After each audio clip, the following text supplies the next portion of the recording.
Trump, meantime, reacting to the debate from Japan. He has traveled there for the G20 Summit. Washington, D.C. Bureau Chief Ross Palumbo is live at the White House with more. Ross. Well, Nicole, the president was watching the debate aboard Air Force One while he was on his way. In fact, he sent out a tweet about a half hour into the debate. And this morning, the president sending out a video that was somewhat disparaging.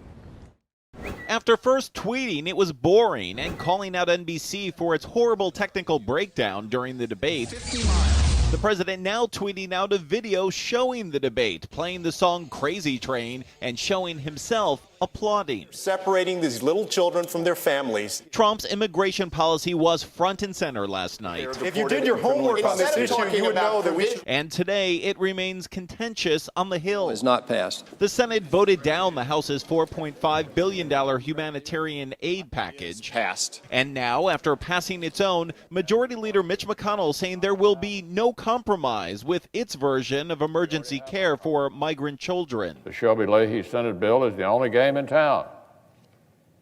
Time to quit playing games. Time to make a law. While blasting that stance, Speaker Nancy Pelosi now saying the Senate bill will pass the House.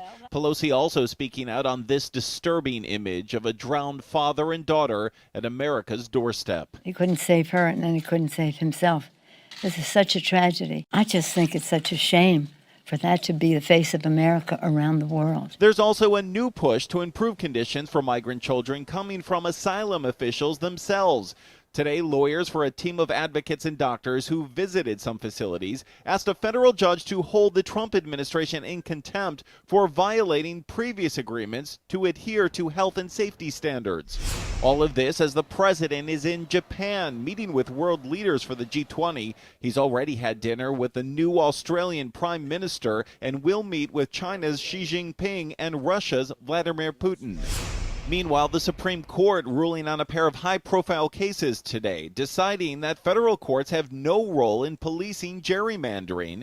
The court also blocking the addition of a citizenship question in the upcoming census. It was a political play on the census which never should have been allowed. The president outraged. Seems totally ridiculous, he tweeted. I've asked the lawyers if they can delay the census no matter how long.